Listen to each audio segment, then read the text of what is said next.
ще има. Застъпника има удостоверение, издадено от Общинска избирателна комисия. Той има точно си печат на председател, на секретар на комисия и печат на Общинска избирателна комисия. Пълномощниците са за следващия ден.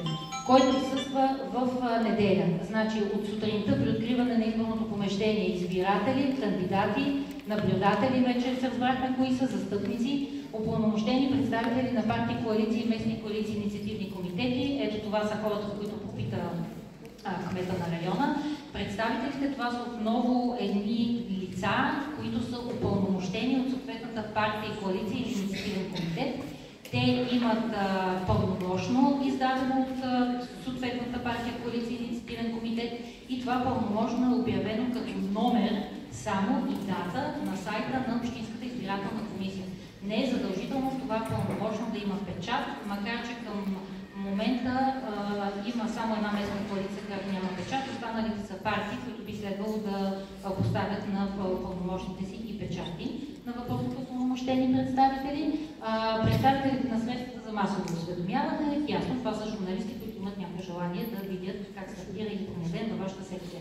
Ако има някакъв желание от някоя медия да бъдете снимани съответно в събота или в неделя, в началото на изборния ден и вие проявите желание, искате да участвате в такова интервю, това минава през Общинска избирателна комисия, като вие до събота ще получите информация, ако има заявено при нас желание, за коя секция точно, кой журналист иска да ви снима и ако искате, може да участвате. Ако не искате, никой не може да ви задължи.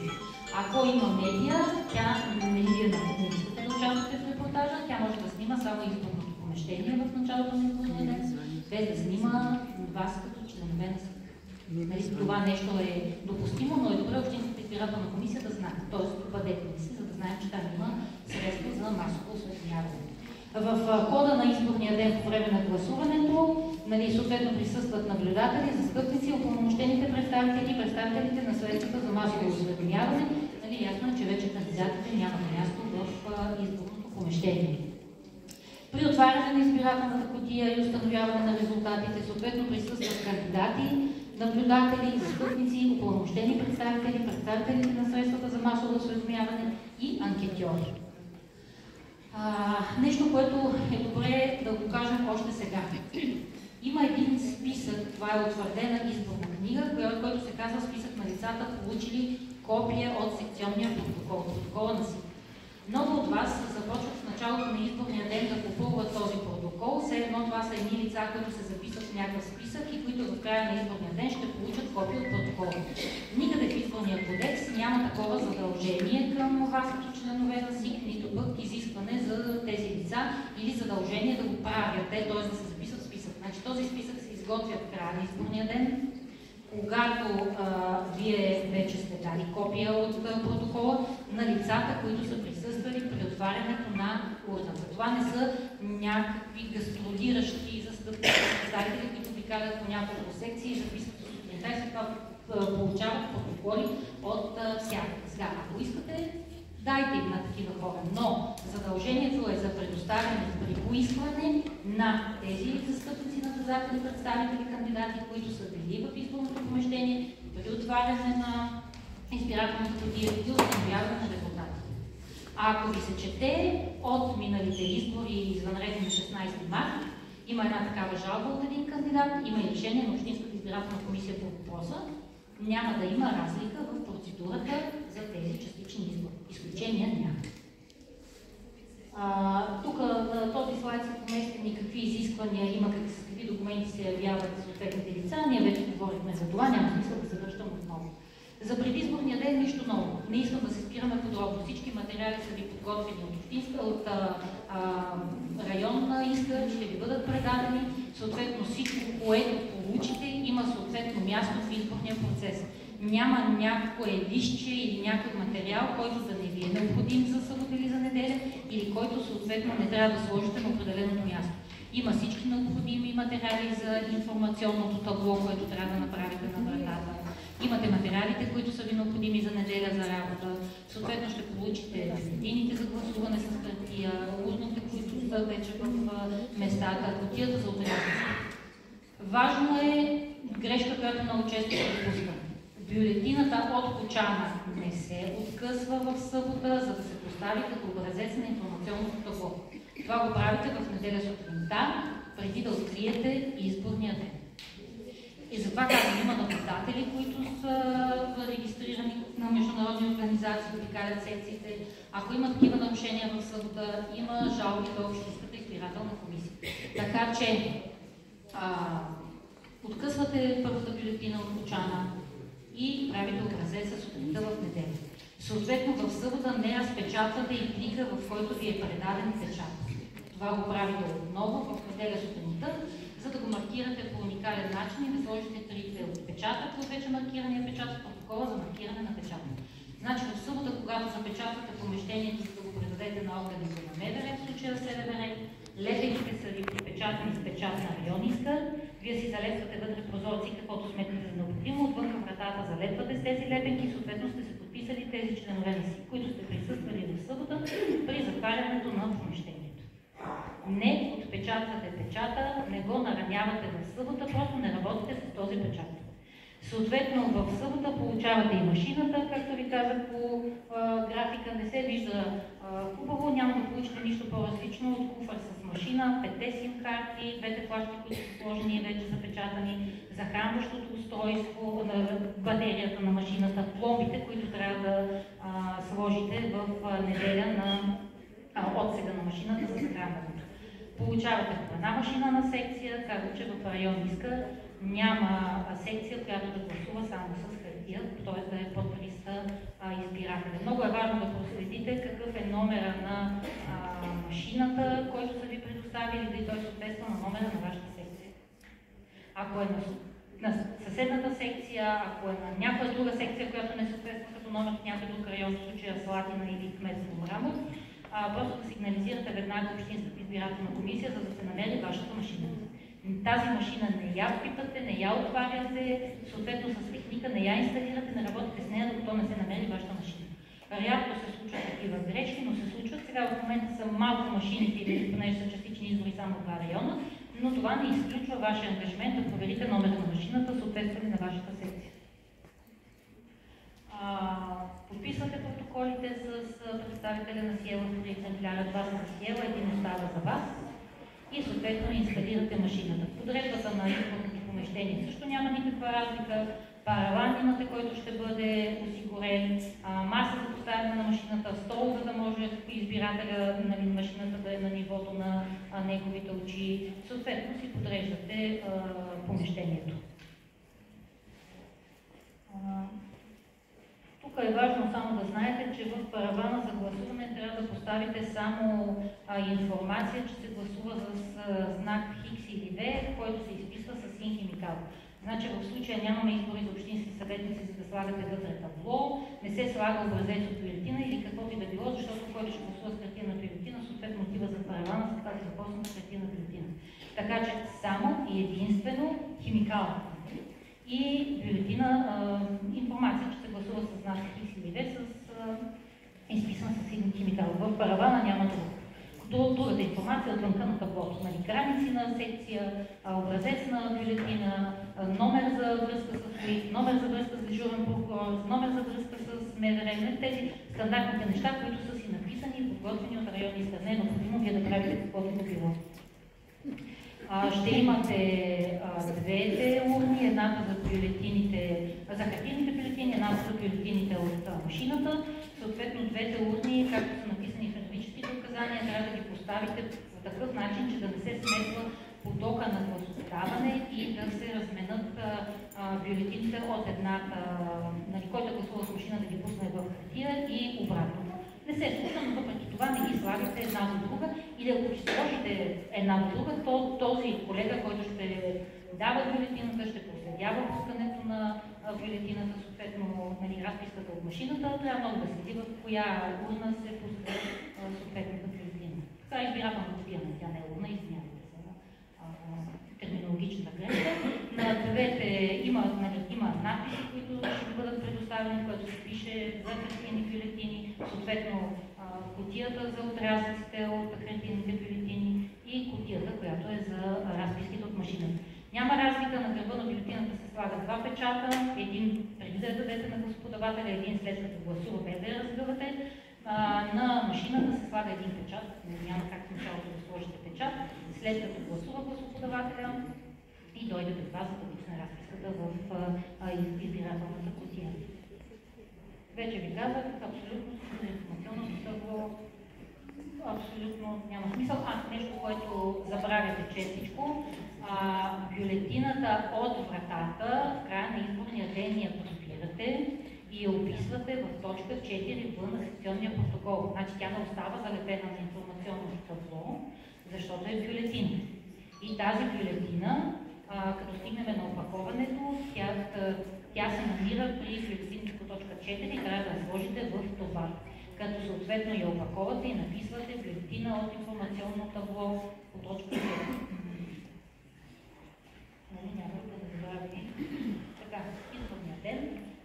Откриваме го за 15 юни в 7 часа. Както се разбрахме, състава на комисията е ясен. Председател, заместник председател, секретар, членове. Ако няма председател, заместник председател открива изборния ден. Съответно, председател трябва да бъде назначен. Ако партията не подаде председател, той между състава на комисията се преназначават членовете. Ако няма достатъчен брой членове на секционни избирателни комисии, за да стартират изборния ден в 7 часа, най-късно до 8 часа секцията трябва да бъде отворена. Съответно, вие, чрез представителите на районista, сигнализирате Общинската избирателна комисия за липсата на хора в състава на секционната избирателна комисия, за да бъдат назначени такива. Не е необходимо да се обаждате на Общинската избирателна комисия и да казвате, че нормално сте стартирали изборния ден. Ние го проверяваме това нещо през районista. Те имат представител във всяко едно училище, в което се гласува. Нали казвам училища, не е място за гласуване, защото повечето са в училища, няма някакъв да се гласува. Така че Общинската избирателна комисия ще получи информация какво се случва в всяка една секционна избирателна комисия на територията на района. Проверявате дали са ви на лице всичките изборни книжа, проверявате дали урните са празни, дали е празна кутията за отрязъците, дали имат избирателни списъци, т.е. дали е налично всичко, което сте получили в събота. Съответно, тогава отпечатвате плика с печата, правите го уникален. Сега, какво означава уникален? Обикновено всеки от вас има, нали, в материалите ви предоставят макетни ножчета. Доколкото знам, сега дали в момента ще има макетни ножчета или ножица поне, достатъчно да отрежете едно малко крайче от печата, той става уникален по начина, по който сте го отрязали за вашата комисия. Сега няма да забравя на едни избори, едни колеги доста се бяха постарали, бяха отрязали по средата печата, той висеше от едната страна и не се виждаше нищо. Защото ни носихме друг печат. Затова достатъчно да отрежете едно малко крайче някъде, вие като направите трите отпечатъка в протокола за маркиране на печата, той си става уникален за вашата секция и не е необходимо да правите някакви допълнителни действия.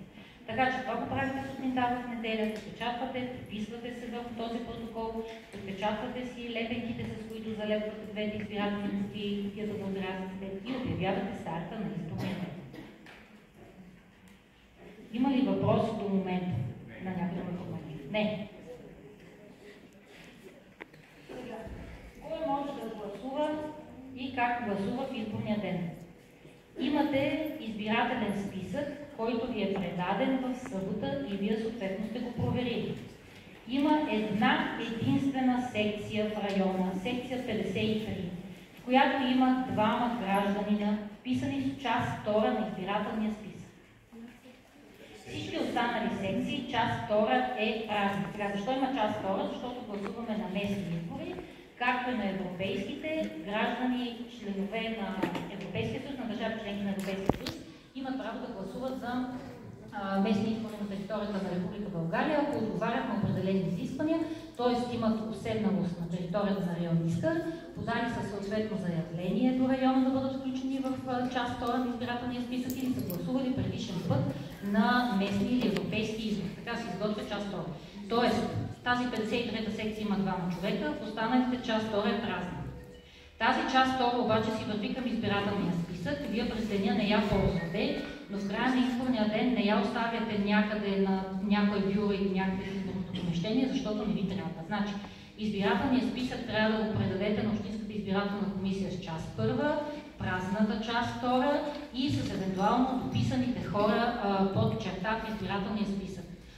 Какво означава под черта? Значи под черта започва след подписа на изпълняващия длъжността кмет и секретаря на района в момента. Те са се подписали, отдолу има едно празно място или има един празен лист, който представлява допълнителната страница под избирателния списък, където обикновено се вписвате вие като членове на СИК, които сте гласували в съответната секция, представителите на Сиела Норма, които обслужват съответното помещение и органите на МВР. Сега не забравяйте, че за тези избори има уседналост и в част втора може да впишете тези членове на СИК, които имат постоянен адрес към декември месец, 14 декември, извинявайте, на територията на район Искър. Ако по черта ви казвам, част втора сме го забравили вече, ние не коментираме част втора. Част втора нямате право да дописвате каквото и да било. Тези двама човека в 53-та секция са си вписани, на останалите списъка е празен, казах ви, вие не работите с част втора и там не вписвате нищо. Вписвате ги в страницата, допълнителната страница под черта на избирателния списък. Пак казвам, съблюдавате уседналост. Съответно, ако някой е член на СИК в дружба 2, пък живее в дружба 1, гласува в СИКа, в която е член, не е необходимо да отива в дружба 1, освен ако не иска, но задължително трябва да проследите. Същото се отнася за органите на МВР, но тези, които охраняват съответното помещение. Тоест, тези, които примерно са на входа на 150 училища. За съответните избори, сега тук, понеже са частични и са по-малко, МВР командироват свои служители от други части на столицата, значи тези служители нямат право да гласуват, освен ако не са с адрес на територията на Искър. Как ще разберете адреса по личната карта? Няма разлика с какво се гласува, разбира се, с лична карта. Не се гласува с граничен паспорт, някакъв международен, моряшки или дипломатически, не се гласува с шофьорска книжка.